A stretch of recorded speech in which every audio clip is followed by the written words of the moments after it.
Thank you so much for the kind introduction, and also, first of all, with my deep respect to Shri Namgyal Singhji, the MLA, and also all the government officials and my friends from outside, the Tawang outside Arunachal, and also all the wonderful school children. It's very inspiring, and the school teachers, the staff, and all those who are here with me here.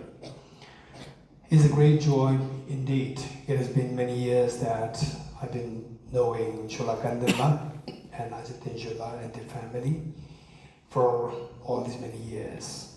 And recently, when the invitation came to give a talk here, I was not expecting many students. I was expecting more like maybe some government officials, given that this is at the request of the MLA. I thought maybe some government officials. So today I'm so glad to see that there are so many students.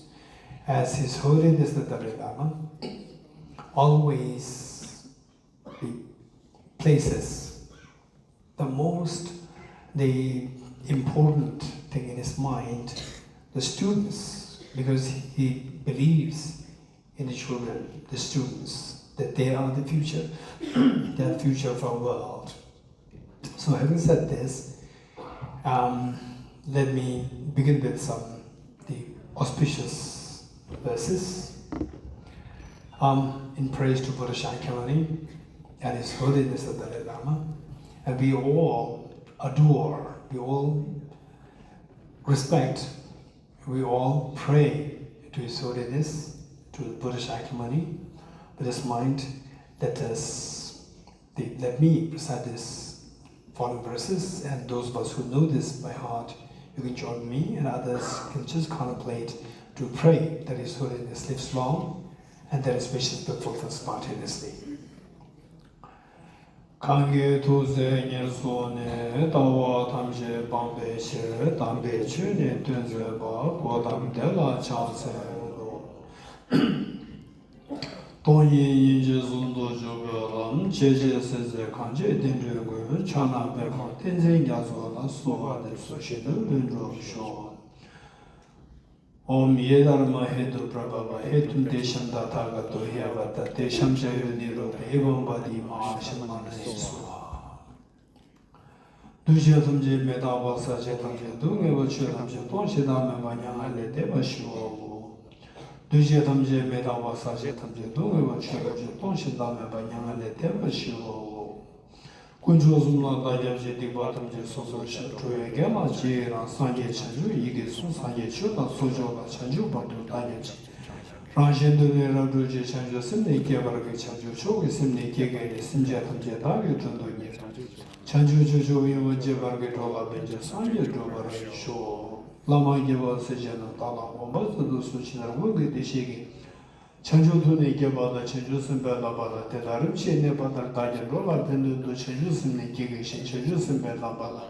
Rimba Shindu Labara Ke, Masam June, Shira Paruji, Magi Megana, Himo, Susora, Shichu, Tuzum Gave Yumla Chase, Pendushin, Temba Tashi, Tenzino, Kamjigum Samuja, Gula, Digi Chumani. Sangye Dembata Dugi Guruji, Diata, Gade Gade Paragade Para Sangwa de Buddhiswaha, Diata, Gade Gade Paragade Para Sangwa de Buddhiswaha, Diata, Gade Gade Paragade Para Sangwa de Buddhiswaha.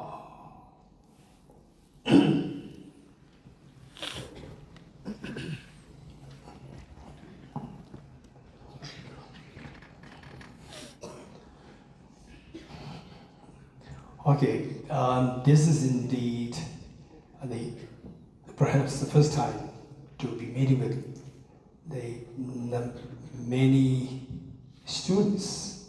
I used to meet with students in different colleges, universities, schools. This is one of the biggest, the avenue where the students are the maximum. I truly appreciate it, and finally we need to take care of the students, the children. because these are the future of Tawang, these are the future of Menpa. This is extremely important, and then some of us may not be, but it doesn't matter. The point is that we are in this world. We are the citizens of the world, and wherever you are, just see in what way we can make contributions to the welfare of the humanity. So with this in mind, this talk is going to be for like, let's say 45 minutes, and then I would like to invite questions from the students, and the questions can be not only students and the elders also, the teachers. In fact, the morning public talk that we had in the Lumla, so there, other questions were coming from the teachers also, because they face technical issues when teaching the students, so how to deal with the points. So with this in mind, I like to invite questions from anyone. And what is important is that for questions, any question that you might have. So given that today, although I'm advised to give a talk on the convergence and divergence between modern science and particularly kind of physics and Buddhist philosophy, that I can see little children, maybe, okay, raise hands those who are age 8, who are 8 years old, 9 years old, raise hands. Yes, 8 years old, 9 years old, 10 years old, just raise hands. Okay, so I don't know how I'm going to speak on quantum physics and Buddhist philosophy to the young boys and girls, but yes, there are elders also, and there are many of our, so overall speaking, I would say that for me, this is great joy.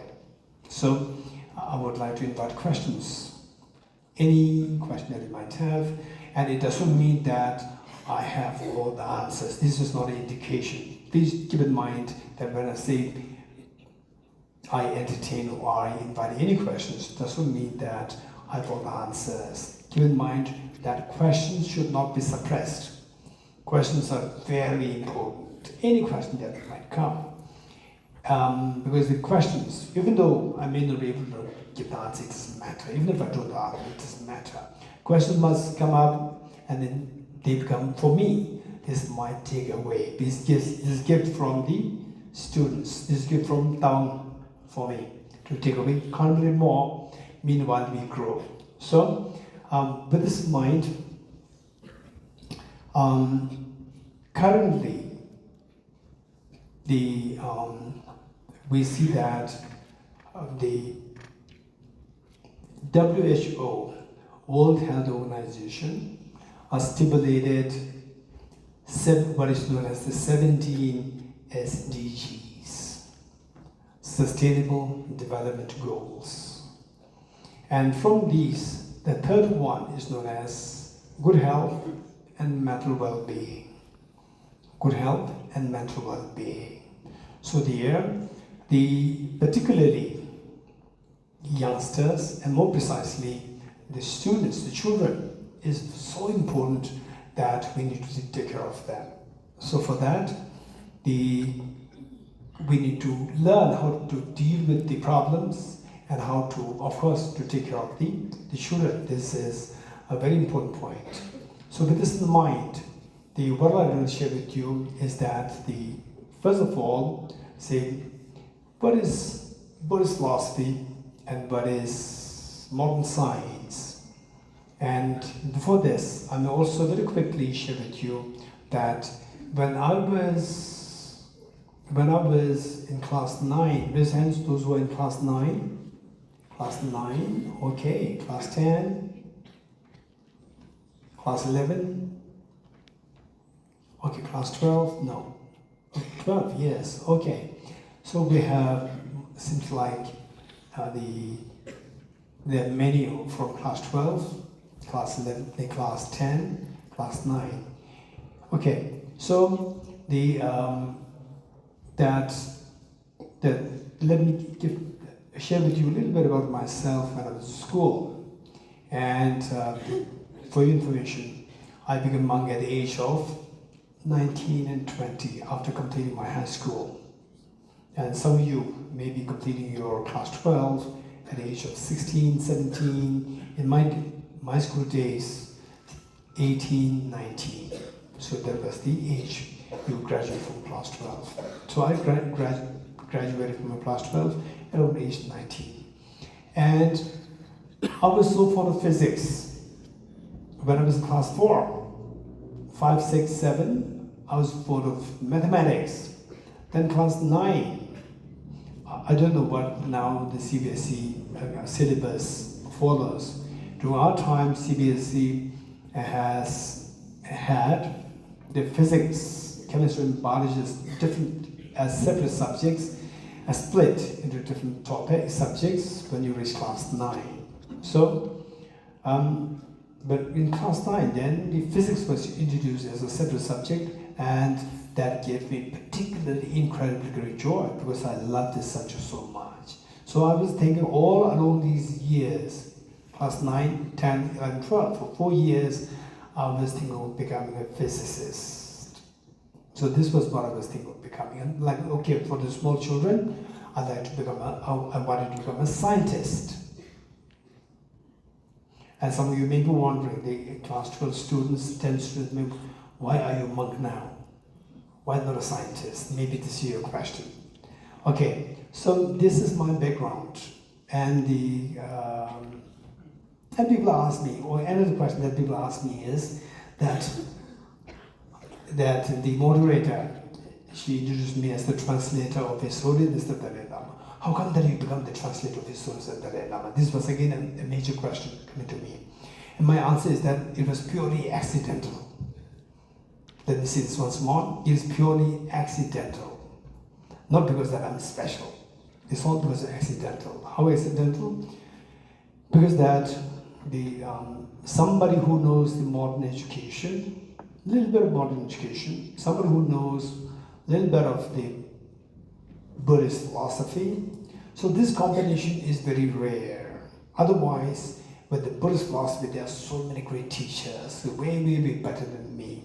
With the English, there are so many people who are way, way better than me in terms of the English. So the combination is rare. So accidentally, I happened to be there, and this is how I became the translator. Not because that I'm great.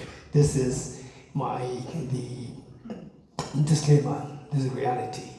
Okay. So having said this, one thing which is parallel between Buddhist philosophy and modern science. And basically modern science, as you know, today on school level, we talk about physics, chemistry, and biology. And nowadays, computer science also taught a separate subject. Otherwise, broadly speaking, these are three things: physics, chemistry, and biology. And some people include the computer science as a part of physics. And within physics, we see that, say Newton, at the time of Newton, where he came up with the laws of motion. Newton, he talked about what is known as the relativity of space. He did not talk about the relativity of time. Okay, for the small children, it may be a little technical, don't worry. And then there was the paradigm shift in physics. Paradigm shift, which means from the Newtonian physics, it was moved to quantum physics and relativity theory. Theory of relativity. Quantum physics primarily credited to Niels Bohr, and of course there are many other scientists who contributed to this the development of quantum physics. And relativity theory primarily the credited to Albert Einstein. And this whole paradigm shift there, particularly with the relativity theory, then the concept of not only the relativity of space, the relativity of time is also explained. Whereas in Buddhism, so this is what is in modern physics, and in Buddhist philosophy, that is what is known as the relativity of all phenomena. Relativity of time, relativity of space, as well as relativity of mind. is also included. In other words, relativity of all phenomena. This was, but the one thing that we need to remember, that is by no means it is to say that Buddhist philosophy is better than the modern science. No, don't ever go to such a quick conclusion, because modern science in itself is an amazing discipline. It's amazing, extremely rigorous discipline. We cannot undermine modern physics just simply because that there's a concept in Buddhism talking about the mind as a distinct entity. Doesn't mean that modern science is something the less important than the Buddhist philosophy. But the Buddhist philosophy is amazingly precise, amazingly profound. This is what we need to remember. Then the next point that we need to remember is that the approach. Modern science is trying to explore the reality. And Buddhist philosophy is also exploring the reality. So, and how you explore the reality is not that Buddha taught it. If you say Buddha taught it, then full stop. Then you have the freedom to analyze whether there is a reality or not. So, the thing is that the Buddha gave full freedom to his disciples that I taught what the reality is, and you have to analyze. So in this connection, it was 2003 that I was in Cambridge University, the 2003 for my studies, for my English proficiency course in Cambridge University in England. And I used to meet a lot of professors. Particularly there was one professor, a physicist professor, and he said that in this world, only physics is education. Let me repeat it. He said, and he's very bold, very direct, very bold, and he said, in this world, only physics is education. Then I asked him, why? Why physics only as education? Then he said that because physics allows you to have a critical thinking. All others are imitation of the earlier teachers. Let me repeat it. Because physics allows you to have a critical thinking. All others are imitation of the earlier teachers. Then I said, wait, listen to what the Buddha has to say. The Buddha, so some of you may know this by heart, this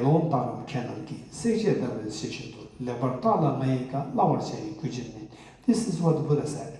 Then I translate this into English. The bhikshus and the wise people,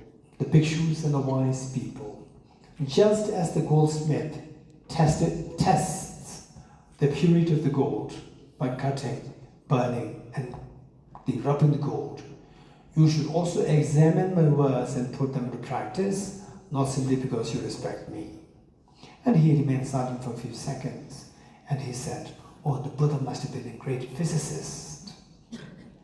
Okay, so what I'm saying is that this is where to analyze the reality, to analyze what the reality is, the Buddha indicated the need for us to inquire with a very objective mindset, that we should not be influenced by philosophical views. So the mode of inquiry with physics and Buddhist philosophy is very similar. In fact, these were just identical, the mode of inquiry into the reality.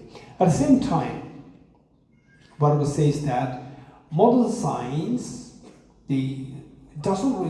modern science is a very rigorous system. I love modern science, but it doesn't mean that modern science is everything. We should be very objective in approach. Modern science, what it encompasses, what it picks up as the research, objects of research, and what the Buddhism picks up as the object of discussion. The Buddhism picks up the whole phenomena that exists in this universe. Everything that exists in this universe. whereas modern science picks up only selected topics, not all. But it doesn't mean that this, you should not give us this feeling that Buddhism is better than the modern science. So I oftentimes say that modern science, while the system is extremely rigorous, but the scope of analysis is confined to not everything, to a certain area. For example, modern science doesn't really talk too much about the mind. It talks about the physics, it talks about the neuroscience. This neuroscience is about the brain, not the mind. And it's my personal view that if the modern science is marked by an extremely rigorous system, is extremely rigorous. And the moment you expand the circle of your research, of your studies, you have to compromise the rigor. So therefore what I say is that modern science, it should maintain its rigor.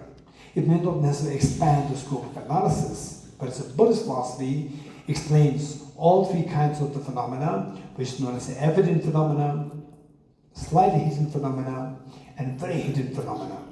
All three are being touched in Buddhism, whereas modern science touches only the evident phenomena and a part of the second one, which is slightly hidden phenomena. Okay, let me repeat this. The whole phenomenon, everything that is the universe can be encapsulated under three the categories. The first one is evident phenomena.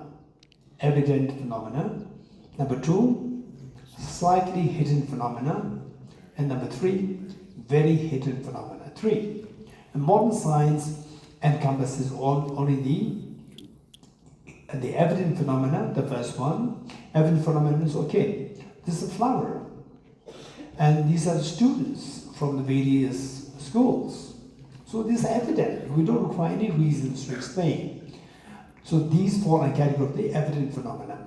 For example, like electrons, protons, neutrons, quantum mechanics, relativity theory, and so forth, these all fall in the category of the slightly hidden phenomena. So modern science explains only these two areas, whereas the Buddhist philosophy explains all phenomena. And particularly, Buddhist philosophy is so rich in explaining the mind, what the mind is constituted of. So with this in mind, for example, say His Holiness the Dalai Lama.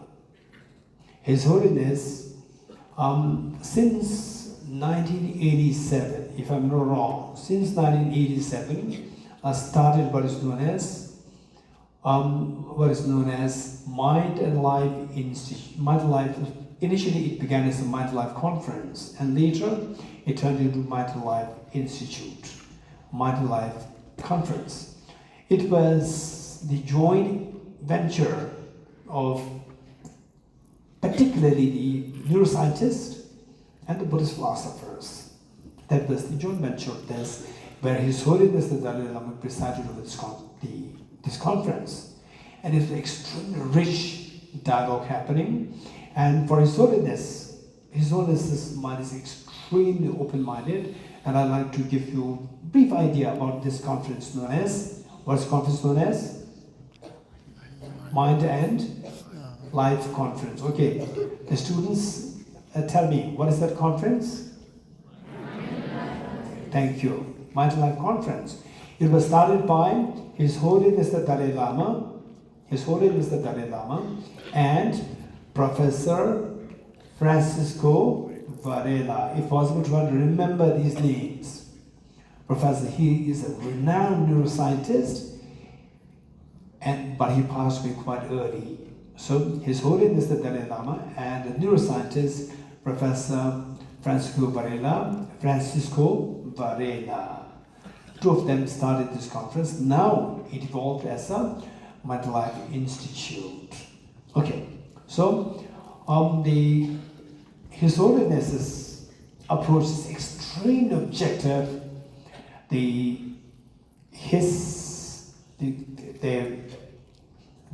take on modern science, To modern science, yes, of course, what modern science explains, we have to accept. It's always very open-minded. It doesn't say that, oh, they say Buddhist philosophy and modern science, they contradict in this area, so therefore I reject modern science. No, it's not his approach. His approach is very different. So, Buddhist mind, I'd like to delve into a little bit about how the mind thinks, and particularly when I first met our MLA, actually Namgyal Singh La, when I first met him, I sensed that he's very concerned about today's youth going into drugs, and today's youth going into forms of addictions, and finally suicidal tendencies. These are very sad. This is what he is particularly concerned about. I'm truly moved to know that there is somebody as an MLA who's representing the community, who's representing the public, and who's actually concerned about the public. So this, I'd like to deal with it a little bit here, and the students, at the moment, I know you are really very good, but the problem starts not in school. The problem starts when you step out of school. When you step out of school, meaning when you go to colleges, that's the time the problem really starts. So therefore, when I go to the Tibetan schools, again, like this size, like 400, 500, or 600 students. So there, I tell the students that, okay, this is a time before you go through the transition period. Transition meaning that what you are now, very good boys, girls, and from there you move to the college. When you go to college, then you feel independent. There's no bell, nobody's bringing a bell to you. So you should be self-disciplined. That is a real test. To share with you my experience. When I was in school, some of my seniors in school, they were the top students. They were the toppers. And they got, in those days, like 40 years ago, when I was in school, and the best students, they take medical science or engineering. So I remember maybe 4 or 5 years senior to me, there was a senior boy who was the topper in school. And the school, everybody runs under the bell. So this boy is amazing good. And then he is the topper. And what happened was that he joined the medical, he got the position to take up the medical science. And after 2 or 3 years, he totally became outside and unheard of. Later on, I came to know that he became alcoholic. No classes, no doctor, nothing, became alcoholic. This is extremely sad. So now, the worst case, drug is coming. And all these gadgets are coming. The gadgets, Instagram, Facebook, and all these things are coming. So because of this, there's a great danger that the children who are extremely good in the school days, and you may even slide down so badly. So therefore, into drugs, into alcoholism, and then of course, then going into in worst cases, like the suicidal tendencies. This is extremely sad. So how to manage these things?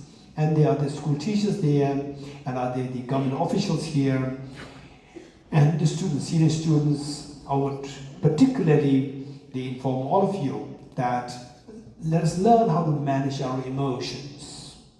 This is so important. So with this in mind, and of course this is not only Tawang, this is not only the Tibetans, it's a world crisis. It's a world crisis. Everywhere the youngsters, they become overly pampered, they become spoiled. This is a major crisis. So therefore, how to manage emotions? This is what we need to remember. Okay, with this mind, I like to do a little bit of exercise from what we did this morning in the Lunda's public talk. I like to do this exercise with all the students, everyone. Okay, just pull your hands out. Pull your hands out. Okay, and do what I'm doing. Okay, what happened? Boys and girls, tell me what happened. Sound of a clap erupted. Very good. Now, do you know why I asked you to do that? Is say, now each one of you, the boys and girls, each one of you, tell me, what do you think is the purpose of life? What do you think is the purpose of life, or what do you think is the meaning of life? Particularly, anybody, the students from age class 5, 6, 7, 8, 9, 10, 11, 12, whatever class, please tell me, anyone who likes to raise your hand, what do you think is the purpose? Just speak your mind. There's no right or wrong answer. All answers are correct. Anyone? Quick. Anyone who likes to give an answer? Okay, one boy there, one boy there. Mike, do you have a mic? Okay, Apostle, come closer. The boy, come closer, so that others can see you.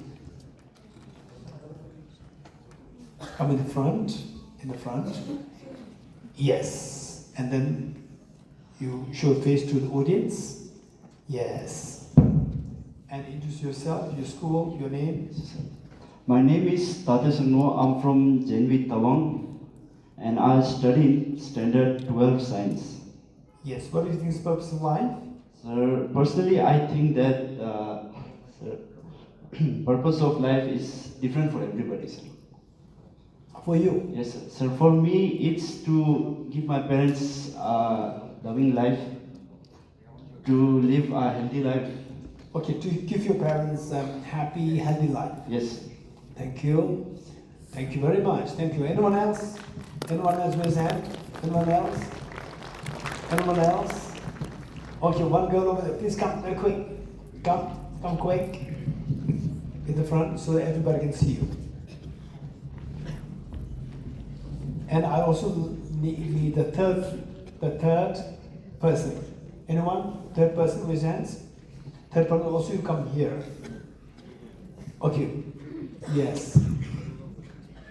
Introduce yourself. Yes. You can face both sides, yes. Good afternoon, sir, first of all. Good afternoon, everyone. I am Tazim Meto. I study in class 10. And I am from Tawang Public School. So in my opinion, the purpose of life is to be happy, to feel free, to live my life happily how I want, and also to spread positivity in my surroundings. So that's my opinion for life, sir. Thank you. Thank you. Okay, anyone last? Anyone? Third person? Third student? Okay, if not, the answer that we got thus far is very good. One is, the boy says that I like to simply give the best to my parents. And the girl said that the purpose of life is to be happy and to maintain a positive outlook of life. Okay, this is amazing. The next question is, what do you think is happiness? This is one question.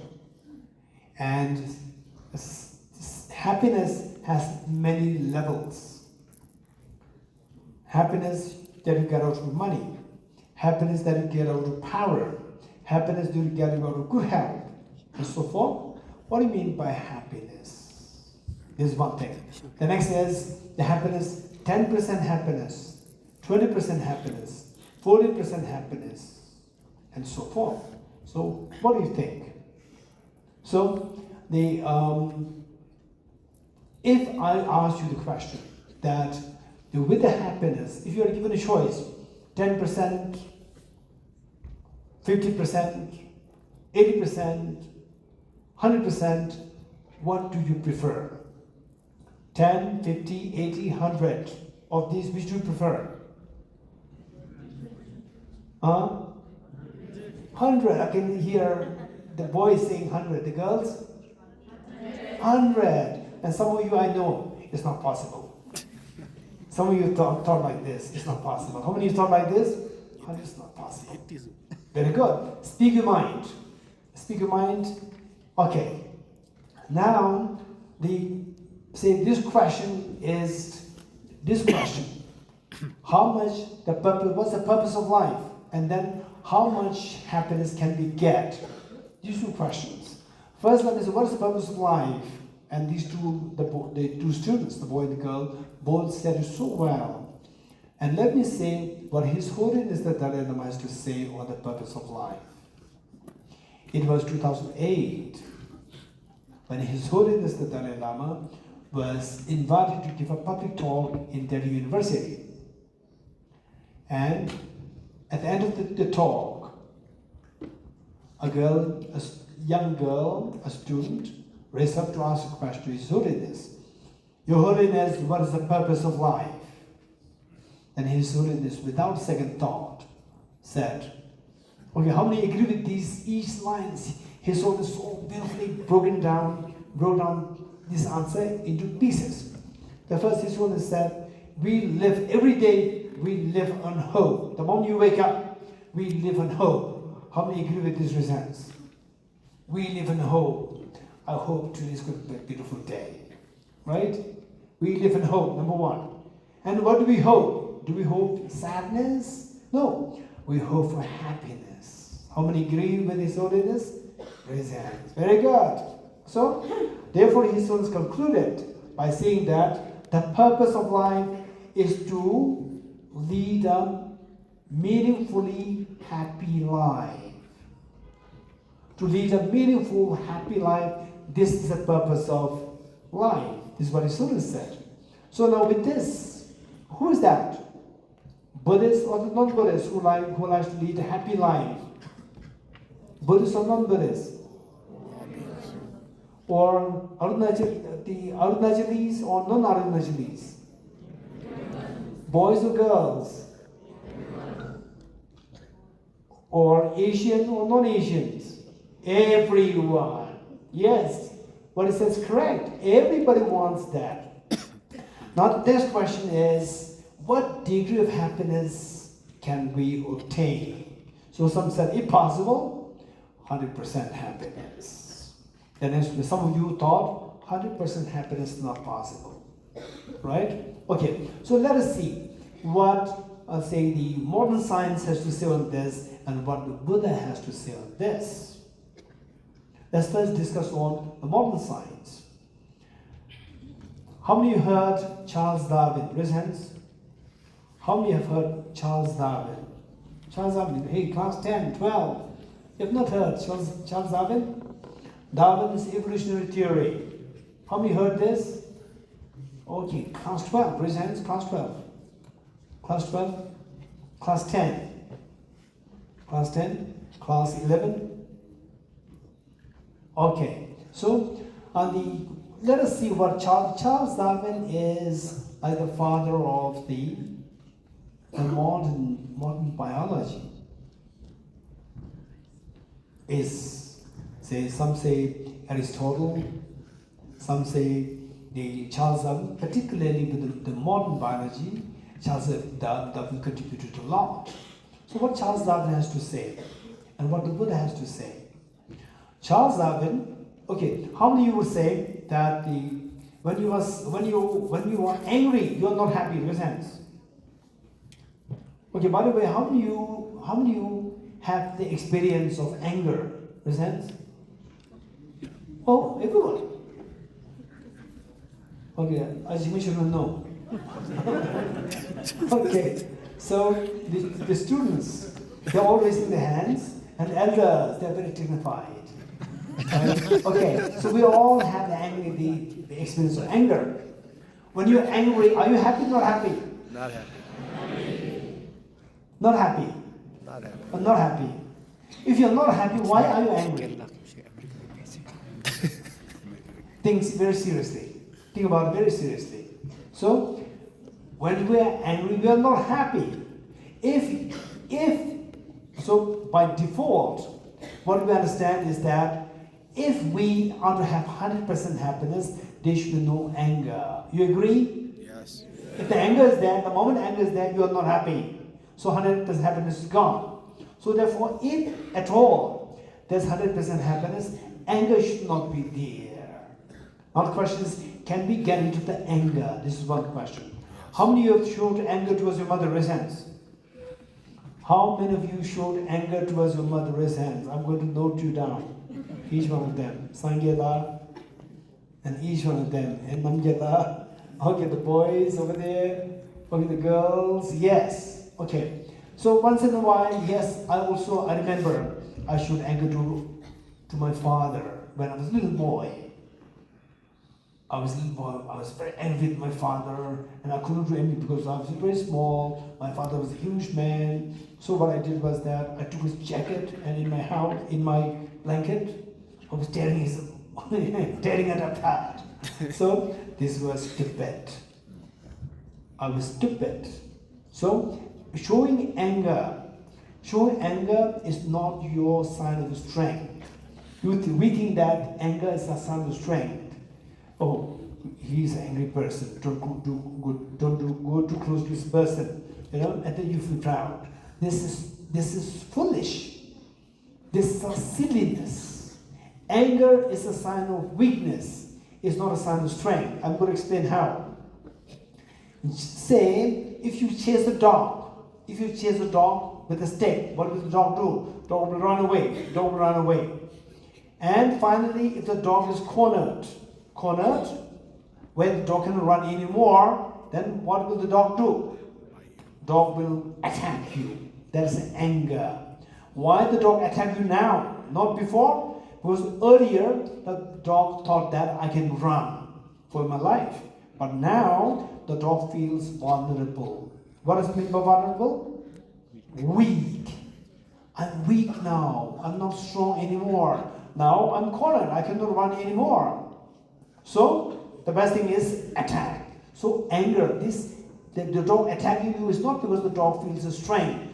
Dog feels a weakness. So anger is a sign of our weakness. It's not a sign of strength.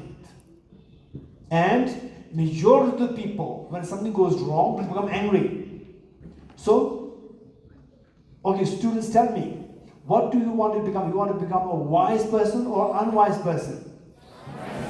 Wise person. Wise person should do majority, let's say, ordinary person or a wise person.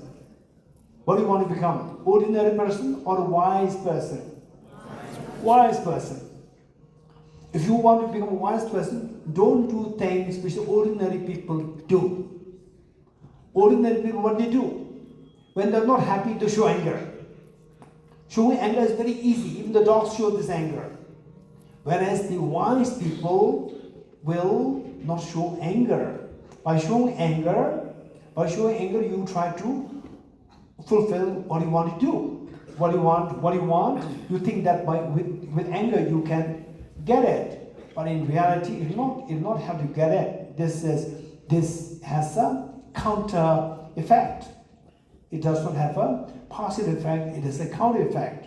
So with this in mind, now we see that anger, the emotions like attachment, anger, and fear. So fear, when you have fear, are you happy, not happy? Not happy. How many of you, once upon a time, you had the experience of fear? Raise hands. Very good. All the students, they are very active. Thank you. Okay, you had the fear. Can you give me some examples of fear? Anyone? Quick. Exam fear? Yes, exam phobia. Okay, the boys there. Louder, speak loud. What fear? Yes. I cannot hear you.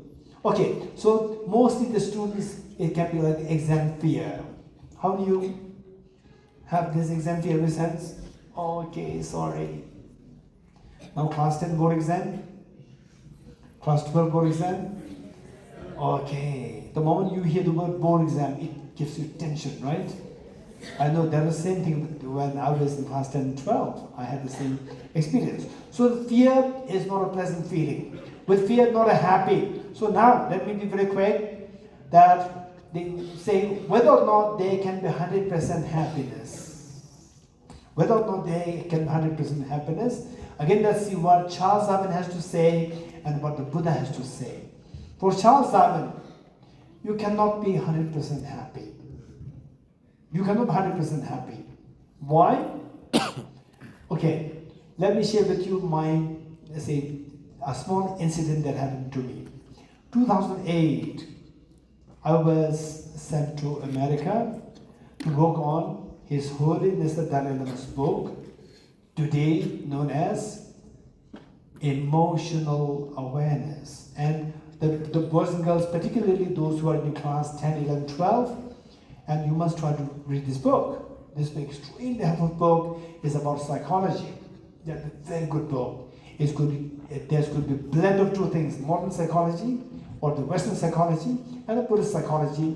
It's His Holiness's book, co-authored by the student's representative.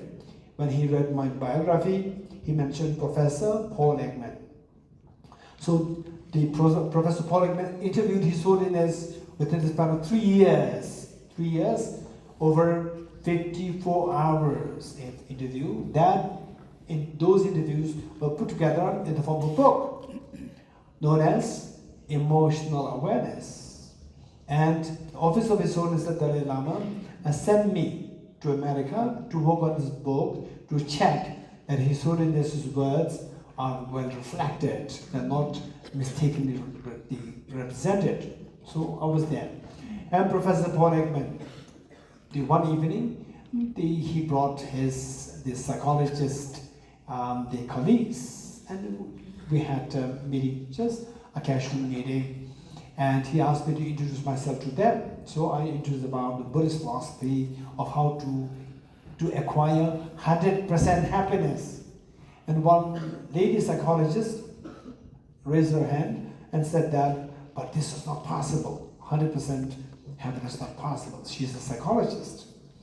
And I said, why? She said that according to Charles Darwin, these emotions, what emotions? Attachment, aversion, and fear. What are the emotions? Attachment, aversion, and fear. What are the emotions? Attachment, aversion, and fear. These emotions are instincts. You have to learn these technical words.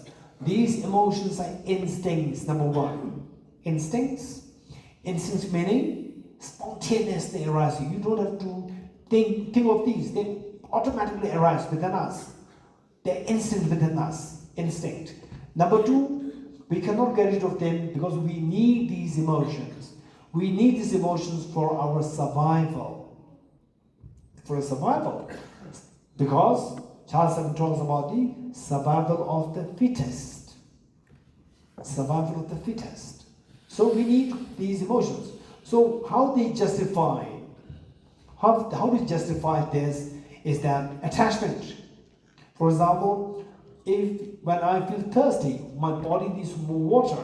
Then if I don't have the attachment to water,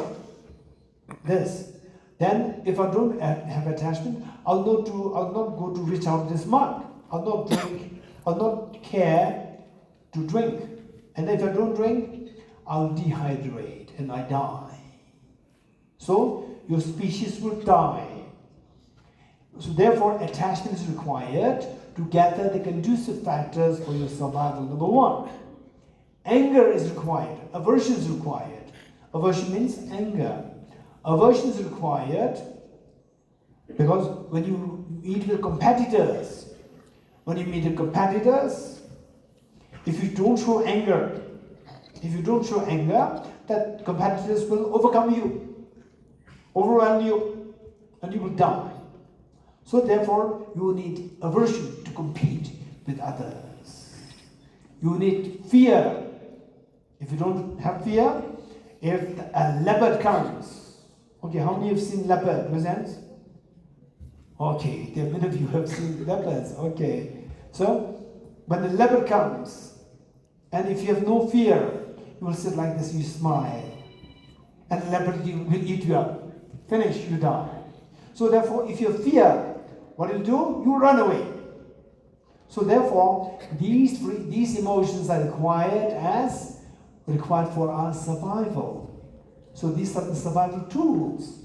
And also that these are instincts. We cannot get rid of them. This is the justification. Now the Buddha, on the other hand, said very differently. No, you can have 100% happiness. You can have 100% happiness.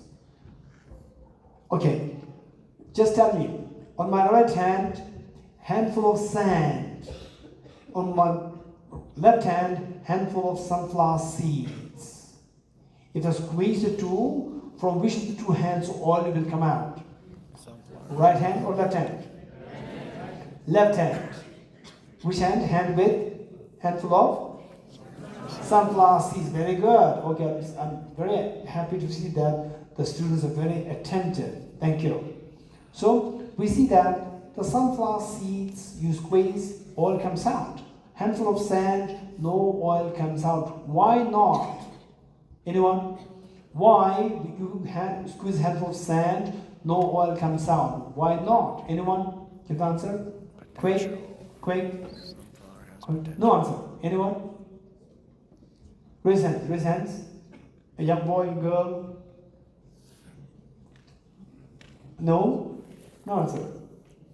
Okay, let me put the question once more. If you squeeze a handful of sand, oil comes out or not come out? Not come out. Why? Because anybody who likes to say this or the mic? Okay, just raise your hand quick to save time. Anyone? Just raise hand. Raise hand.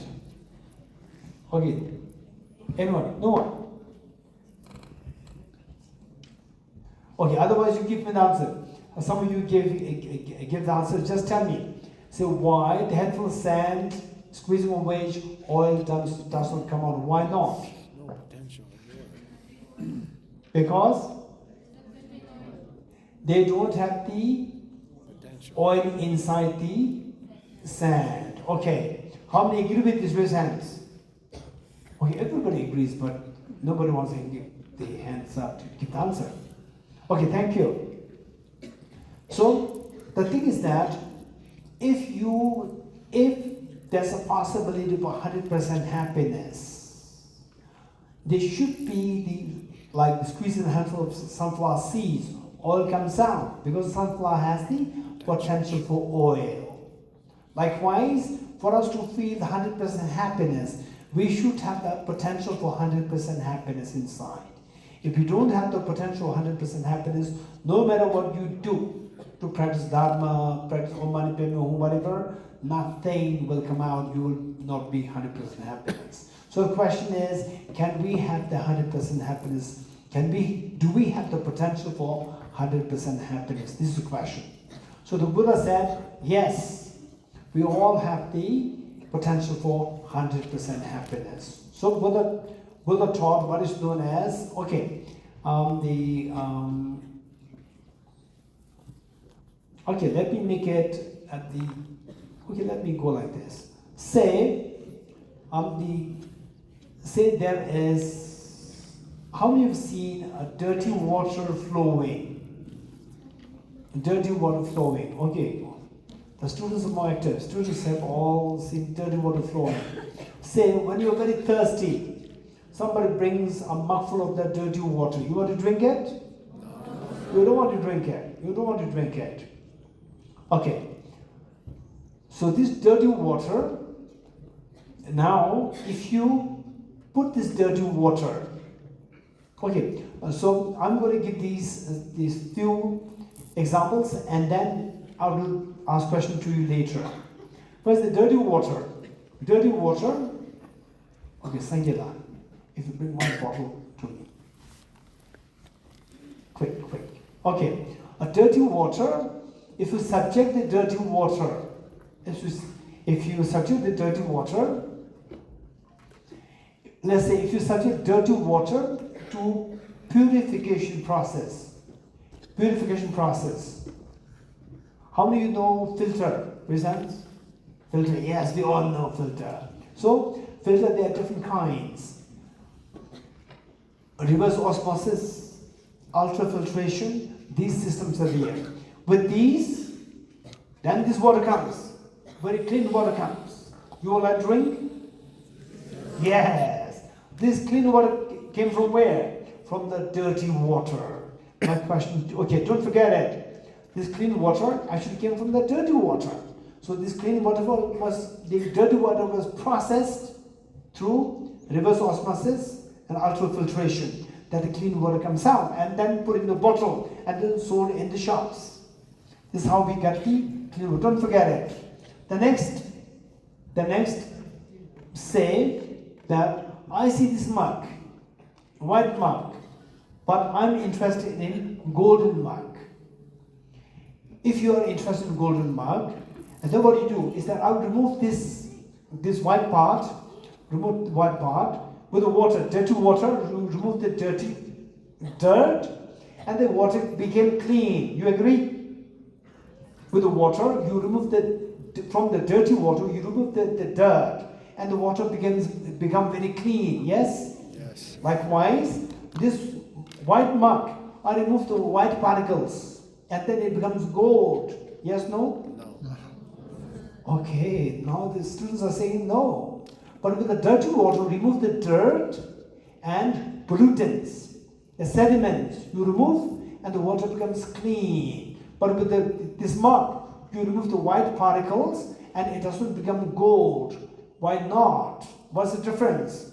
Why? What happens to this mug if I remove the white part? It becomes gold or not?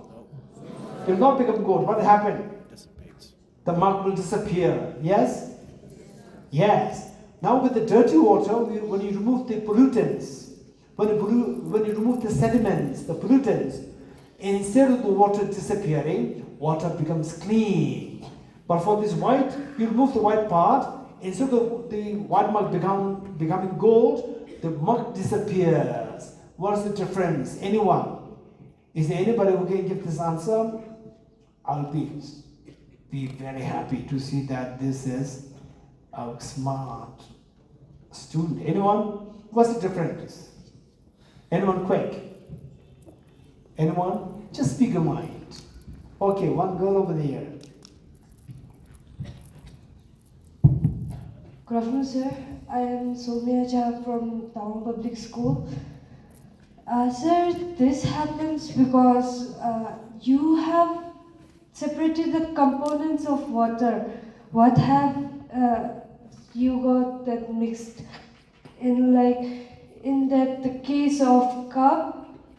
It doesn't contain components of gold. Oh, So if you remember. amazing. Thank you. Okay, did you follow what this girl said? Yes. She gave a beautiful, brilliant answer. What she's saying is that with the water, although you are removing the dirt, but you are not removing the component of the water. You getting it? Dirt is removed, the true nature of the water, the components of water remain intact. But here with a cup, you remove the white part, you are removing the component of the cup. You are removing the true nature of the cup. When you remove the true nature of the cup disappears. With the water, you are not removing the true nature of the water. You are removing the dirt. Only the dirt is removed. What is left? The pure water is left. You getting it? This is the difference. Now, our mind. How many of you have the fear of board exam or exam, any form of exam? Raise hands. Yes, the fear is there. But this fear is not your true nature. These are like the sediments of the water. You remove this, the fear dissolves. And your mind. What's the opposite of fear? Happiness. What's the opposite of fear? Huh? Happiness. You just say something. What's the opposite of fear? Peace. Peace. Yes. So instead of fear, you have the peace. When the sediment of the fear is removed, water is not removed, mind is not removed, the pure mind remains. That is where the fear is gone, attachment is gone, and aversion is gone, the mind is left. For example, one beautiful example given by Arya Nagarjuna Bumbudutuk is that, okay, I will see again. This girl gave a beautiful answer. I'm expecting similar answer from others also. Say your jacket, your sweater, your sweater. Let's say your sweater is fireproof. What is fireproof? Something which cannot be burned by fire. So your jacket or your jacket is a fireproof, and it fell in the mud. And how to wash it? If there's no water, how to wash it? The best thing is that you put it in the fire. You agree? You put it in the fire, and the fire will burn the mud. You agree? The fire will burn the mud, and you take it out. The mud is removed. What comes out? Clean jacket comes out. You're getting it? So our mind is like a clean jacket. At the moment, our mind is like the jacket with the mud. Now, but our mind, the true nature of mind is so pure. You remove the mud, and the pure mud comes out. So, what is that? What is that mud? The metaphor for what? The mud is metaphor for attachment, aversion, and fear. So these, when removed, then the mind is left. Instead of attachment, there's no attachment. There's detachment, or there is stability to the mind. Instead of anger, there's a compassion. Instead of fear, there's a peace. That happens to you. So that is our true nature of the mind. So each one of us, that nature is known as Buddha nature. Buddha doesn't mean Buddhism. It means awakened state. A state, awakened state. And who has this Buddha nature? Everyone has it. The Buddha did not invent the Buddha nature. The Buddha discovered the Buddha nature. What did the Buddha do? The Buddha did not invent the Buddha nature. Buddha discovered the Buddha nature. What is the Buddha nature? Ability to experience, potential to experience total fearlessness and infinite happiness. What is this Buddha nature? The Buddha nature is the potential to experience total fearlessness and infinite. Okay, let's say this once more. What is this Buddha nature? Buddha nature is the potential to experience fearlessness and infinite happiness. Okay, the students say this once more. What is meant by Buddha nature? Buddha nature is the potential within us to experience fearlessness and infinite happiness. Very good. So with this we have the capability to experience infinite happiness. You're getting it? We have that capacity. Okay. Now what we did was that, before I wind up this talk, what we did was that once more, 2 hands out. Hands out. Okay. How many of you have problems in your life? Raise hands. Problems in your life. The students? Okay, all the students have problems in their life. Okay. So this problem is like the sound of a clap. It's like the sound of a clap. So the sound of clap, okay, now only one hand out. One hand out. Hey, no sound, what happens? One hand, no sound. Because for the sound of a clap, we require 2 hands. How many of you agree with me? Raise hands. Very good. Okay, now all our problems, for the problems to arise, we require 2 factors. External factors and internal factors. Okay, how many of you have exam problem? Exam fear? Raise hands. Exam is responsible for your fear, unhappiness, exam. Okay, exam is external factor or internal factor? External factor. How many such external factors are there to create problem on you? Huh? How many such external factors are there? 1, 2, 10. Huh? The girls say it louder. Hey, how many factors are there? External factors. 1, 10, 20. How many? Infinite. Infinite. Okay, who said it, presents? Infinite. Who said it? Yes, thank you. Answer is correct. There are infinite number of the external problems. And how many internal factors are there? Only 2 internal factors. Only 2 internal factors are there. Right? Okay. Now, who is wiser? The person who wants to remove the external factors is wiser, or the person who wants to remove the internal factors is wiser? Who's wiser? Internal factors. Those who want to remove the internal factor, they are wiser. And what do you want to become? You want to become a wiser person or not wise person? Wiser. Wow, amazing. Everybody wants to be the wiser person. Let me see if you are wise or not. Shall I check it? Yes. Okay. Let me check if you're wise or not. Right? And you said that I want to be wise. I don't want to be unwise. And you said, what does a wise person do? Wise person will check the internal factors. And unwise people will check the external factors. Okay, don't forget it. Now, before I wind up this talk, let me ask you, let us do a physical exercise. Maths exercise.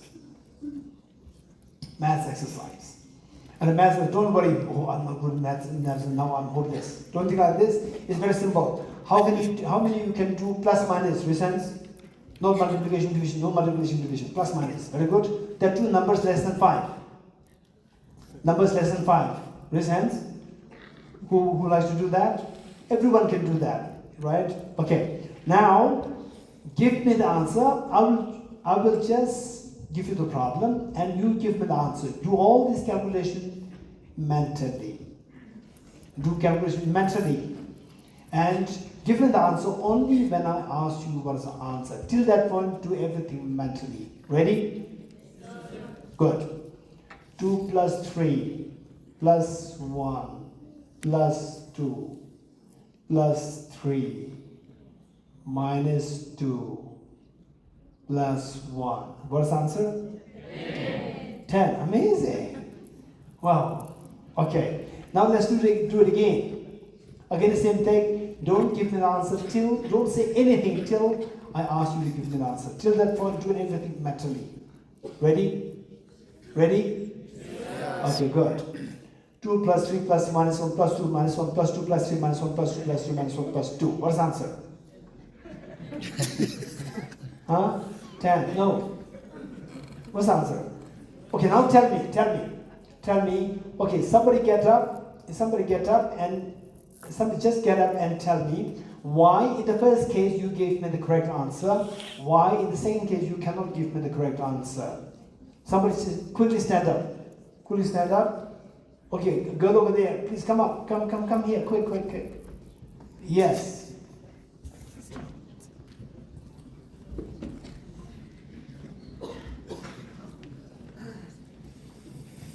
Yes. Sir, it is because you have spoke so fast, sir, so our mind didn't process it. That's the problem, sir. Okay, the problem is that I said it fast in the second case. Yes, sir. Okay. How many agree? What's your name? Tenzin Meto, sir. Okay. How many agree with Tenzin Meto? That I said it so fast, so therefore you cannot give the answer. Raise hands. Okay. So I said it so fast. It's my mistake. Do you agree with me that I said it fast is my problem? I said it fast. External factor, internal factor. I said it fast. Internal factor, external factor. External factor. Your brain works very slow. Internal, external. Internal, you blame me, you do not blame your brain. Right? And who is that person who blames external and not blame the internal? Wise, unwise? Unwise. You are getting it? Who are these unwise people? Young boys and girls. Okay, so this is our addiction. We are so addicted. For example, say that for small things you complain to your mother, right? Mother brings the what? Some tea for you. Mom, there's no chocolate. There's no chocolate, hot chocolate, right? There's no juice. So you always blame outside. You don't blame yourself. You're getting it? This is the problem. So most of the problems, the fears, are because we always believe we are so addicted to blame outside. So therefore we are unwise. They are unwise. Whereas wise people don't blame yourself. You getting it? Blame your internal factors. Blaming yourself and your internal factors, these two are different. Don't ever blame yourself. The school students, don't ever blame you. I'm a hopeless person. I'm just good at nothing. Never say this. If ever you say this, okay, all the boys and girls, nobody can fail you. Nobody can fail you. Only you can fail yourself. When you say, how will you fail yourself? When you say, I'm a failure, I cannot do anything. This is the greatest of the failure. You have the Buddha nature. You have the potential to do everything good. Nobody can fail you. Look at the very successful people. Look at who is the one who invented the bulbs. Thomas Edison. If you look at his biography, if you read his biography, we see that as a little boy, he was considered as so dumb. But he never gave up. And finally, he became a big inventor. You get it? Now, everywhere in the world, they are the recipients of his contribution.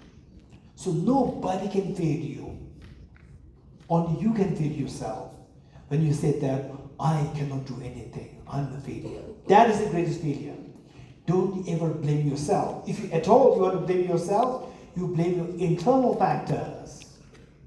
What are the internal factors? There are two internal factors. What are they? Ignorance. There are two internal factors. If you want to make note, write it down. Two internal factors are, one is ignorance and the other one is selfishness.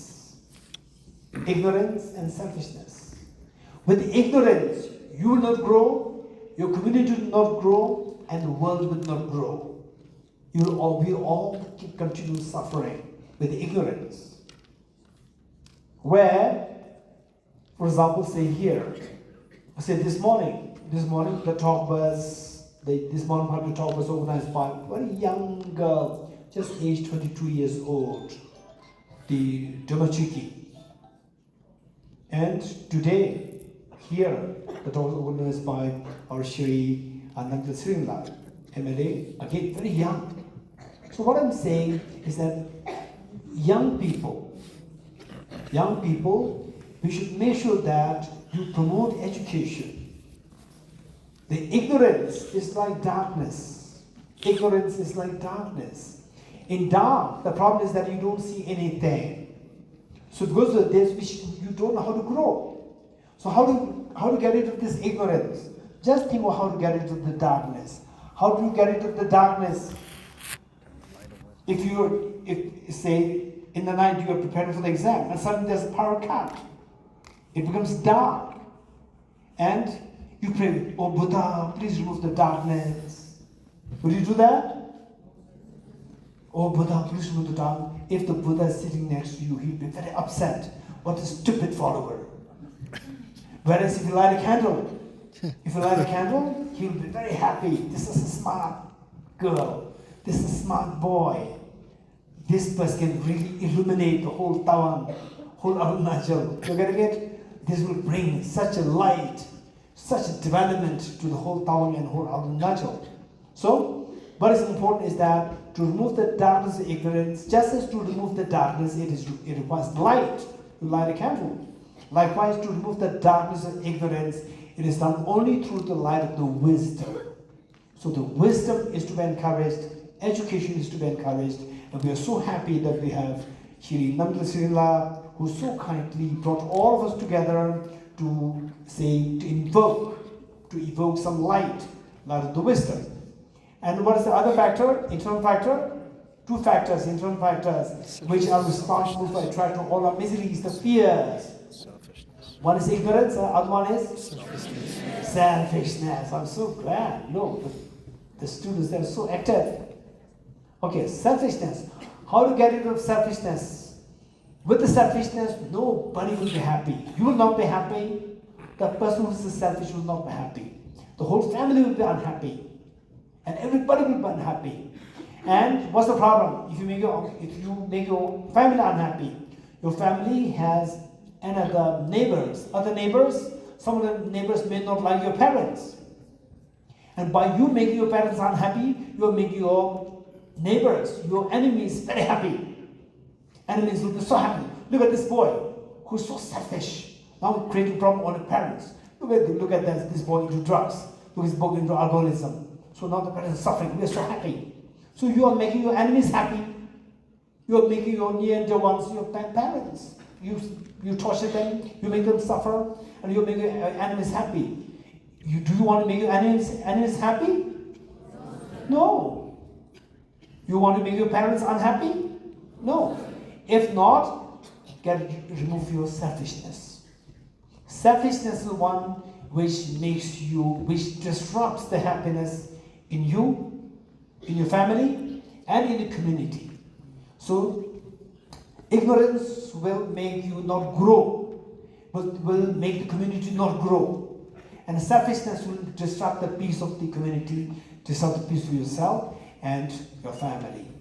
Okay, so this is what I will share with you. And if there are some questions, by the way, with respect to these problems, like the drugs, alcoholism, and so forth, now His Holiness the Dalai Lama, on the worldwide level, His Holiness has already initiated a program known as Introducing the Universal Ethics, today having taken the shape of C-learning, S-E-E learning.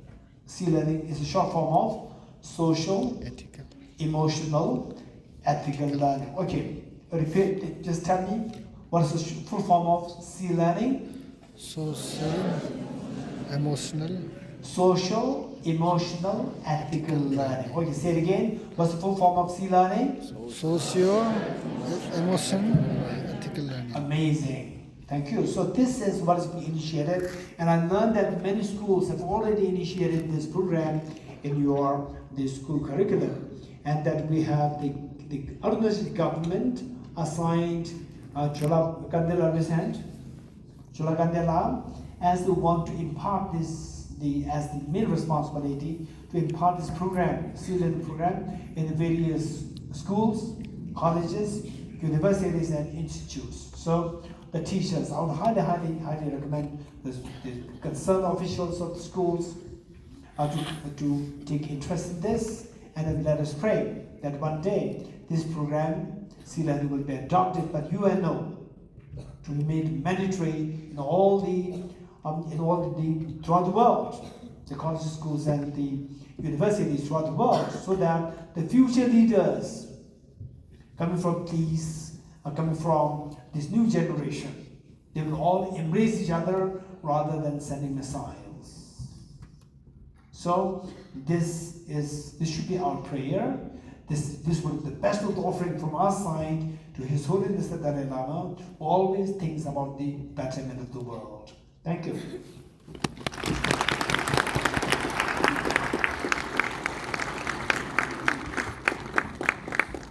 Thank you so much.